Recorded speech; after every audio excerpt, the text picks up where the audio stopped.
Have you ever manifested so hard that you ended up homeless? Sounds like a silly question, and it is. Even as I'm saying it, it sounds very silly to me. But sometimes blessings come as a disguise. And I have a little story that I want to share with you because if you are manifesting, calling, and creating something really dope in your life, it will require something to die in order for what you are calling in to live. Let me give you an example. Back in March of this year, so at the time of this video, 2025, I was doing a lot of manifestation and visualization work around my dojo. At this time, I was co-living with my parents, and I was ready for the next stage, the next step, which looked like I wanted to build my own home dojo and put all kinds of cool shit inside of it. Things for healing modalities and breathwork and ice baths, and have it be not only my dojo, but be able to have people to come over and hang out, to do transformational work, all that type of stuff. I created this mind movie, which if you're not familiar with mind movies, it's basically like a video that's full of different pictures and videos of what you are imagining and wanting to create for your life. You put in some special music and you watch or listen to this as a way to program your subconscious. I did this for the first time. It took me a couple of hours. I made it, and I watched and listened to it every single day, a few times a day, because that's part of the recommended dose. One day, I'm having a conversation with my dad, and he says, "Hey, you know how for a long time I've been saying that I'm just not happy with my job? Mind you, this is a man of corporate America for 30 plus years. He's the top of his craft at what he does. And I've been encouraging him for a very long time to go and do his thing because he's an absolute genius. He's one of the most incredibly hilarious people on the planet. And for me, it hurt my heart every single day to see him not living up to, in his own experience, his own potential, and him living his fuck yes life. Because corporate America had fucked him over too many times." And so he shares this with me, and he's like, "I've been just not happy." And I'm like, "Yeah." He's like, "Well, this might sound kind of crazy, but I am considering potentially leaving my job, starting a business, canceling the lease here, buying an RV, going to live on my buddy's piece of property while I go and build this really dope business with one of my best friends. And if that happens, you might have 60 days before you gotta bounce." Damn. Okay. See, in my mind, when I was doing this manifestation visualization thing, I'm like, I have until September to figure this out because that's when the lease ends, and then I'll just be able to kind of figure it go. I say we can save up the right money, do all the right things to make sure I'm prepared. Okay, that just got kicked up to 60 days from March to September, so now it's 60 days. Okay. I need to start thinking. Week later. "Hey, so that conversation we had last week? I just quit my job, bought an RV. We just put in our notice to the homeowners people association thing. I'm moving out to my buddy's piece of property, starting this business, and you got 30 days to figure out what you're going to be doing." Okay, that changes things a little bit. In the past, news like this, because of my own challenges with money, would have created panic in my body and my nervous system. And in that moment, although it can seem very harsh from the outside, like my dad had made this very abrupt decision, truth is, like, he's been suffering for a long time, and out of just, it made sense financially and other reasons, we were co-living together. I didn't have any panic. It just felt like this, okay, I have some things to figure out. Let me see. He checks in with me because he's worried if, he's like, "I'm not much of a worrier, but I do worry about you. And I know this is abrupt. And I want to know that you'll be okay." I'm like, "Well, I don't know where I'm going, but I got faith that somehow it's all going to work out." So I start packing up all my shit, putting it in a storage unit because I don't know where I'm going to be. Start looking around for places to go. some places in the local Orlando, Florida area, some places outside of the state. My significant other, Christy, throws out this novel idea. Hey, we've been saying that we want to go and travel, and there's never really a better time to travel than when you don't have rent to pay, especially because between both of us and how much we're paying for rent, like, we could go stay somewhere like Thailand really cheap. And where in the past, I would have had all the reasons and excuses as to why that couldn't make sense and wouldn't be feasible, I said, I don't feel a no inside of my body to that. Let me be with that. About 10 days out from when the lease is going to be over, I do not have a decision. I do not know where I am going to be, and I am packing up the remainder of my stuff into storage. 7 to 10 days out, it was sprung upon me, this idea of reaching out to a human who is one of the co-founders of this really incredible wellness organization that Christy and I have been a part of for a little over a year and a half now. Reached out to him and was just like, hey, I've had a shift in circumstances in my life, and I might be going and living nomadically for some period of time. If you ever need additional hands and hearts on what you're doing, let us know, because we would love to be a part of it. And he says, hey, you know what? You should reach out to this other person on the team, one of the other co-founders. She might have something for you. Okay. I get on the phone with her. Ring, ring. Hello.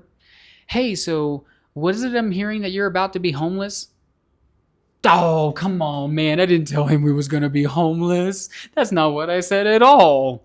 Which, funny little callback, because that whole thing at the beginning about being homeless, and like, it wasn't really that I was like homeless, but like technically I was homeless, but that wasn't at all what I had conveyed. So here I am explaining to her, like, no, like, it's not actually we're going to be homeless. I mean, like, yes, but not really. That's not what I told him. But really, I'm just saying that we want to support. We want to support if there's an opportunity.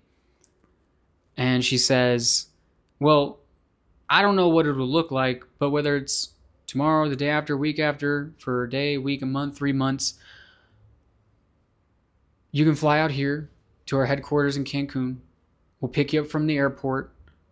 We'll give you a place to stay. You don't got to worry about rent or nothing. We've got food. You'll be taken care of from a food perspective. All you got to do is just get out here. The fuck? Did a moment where, did I just spend the past however many months manifesting this vision about this dojo that I was going to have, and then all of a sudden I'm going to be homeless, but the next moment it's like, hey, by the way, don't worry about it. We'll pick you up. You're taken care of. Just get here.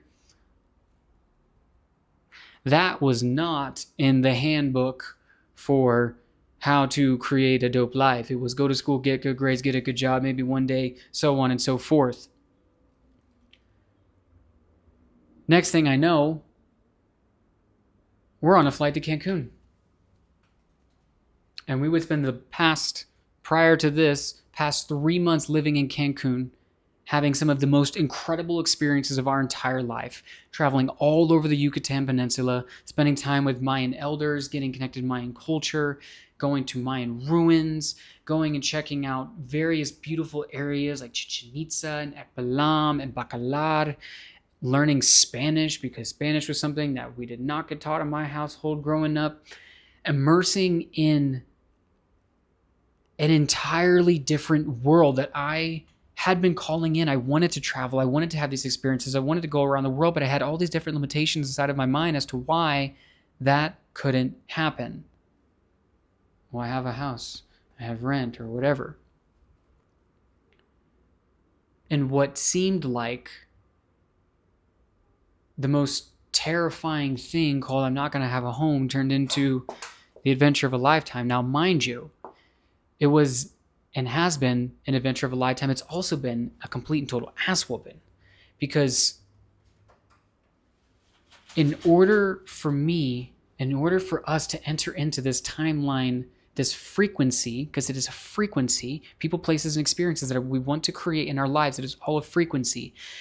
And if I wasn't going to consistently create the frequency of the life that I was desiring, this life would begin to evaporate underneath me. and living inside of this home that we were living in, the craziest thing, like the images that I was putting in this mind movie, almost to a T, everything that I had inside of it was happening, but even more beautifully than I could have imagined. I share all of this because God, universe, spirit, however you relate to that which is, Gus for short, when we say that we want to create something dope in our lives, sometimes Gus is waiting for us to take a jump, to take a leap, to take a step, because then the next 1, 5, 10 steps will be laid before us. Sometimes, if you're like me in that specific instance, is sometimes you need to be kicked in the shorts. You need to have a nice little shove in the back in order to take that next step. But it's the actually saying yes, because we could have said no. We could have retreated to safety. We didn't. What you are calling in for the next stage of your life, if you truly want it, it is going to require, as it did for me, it requires us to make sacrifice. In order for me to step into this life where I now, and it's not perfect, but it is fucking incredible, getting to travel the world, have these crazy life-changing experiences, came from sacrificing, knowing that I would never be able to go back home and co-live with my parents again in that way. I would never be able to have that same experience of just like going into a different room, seeing my dad, give him a big hug in that way. I had to give up the comfort of knowing that if I left the house and I went away for some time, that the house would still be taken care of. Like I had to leave behind aspects of my old ways of doing in order for this one to live. And it's scary because in some ways, like that safety net disappeared. And also sometimes when we're really saying yes to the fuck yes, we have to cast out the safety net. So if you're ready, if you're truly ready for what you're creating, get curious about what you might have to sacrifice. Sometimes it looks like an old romantic or friendship, relationship that has to pass. Because sometimes we have to sacrifice good or even great in order for the full fuck yes to live. We might have to sacrifice certain habits in relationship to our money that are keeping us poor and broke, or consistently in a space where we're living paycheck to paycheck. In our health, we might have to sacrifice eating certain foods, drinking alcohol, or doing certain things in a certain way at a certain frequency that is disrupting what I say I want, which is a certain frequency, and who I'm being, which is another frequency. My encouragement to you is to get curious about what that looks like, to take that courageous leap. And if you're looking for some accountability and you're looking for a group of people, a group of weirdos, group of people who are taking a stand for their full fuck yes, who are taking a stand for creating something that is inherently true to who we are at our core, and not feeling like you have to do it alone, come hang out with me in the community at the Remembrance Dojo. It's a private community where I'm sharing different resources, tools. We just recently introduced hot seat coaching, all the different things that you can access to aid you in that creation. So if you're into that, the link is in the description. And I thank you for tuning in, for listening in. And let me know what you found was most insightful, or you agree or don't agree with in the comments. All of it is just a way for me to be able to connect with you, and that matters to me. Thank you so much. See you in the next one. Peace, love, and weirdness. See you later.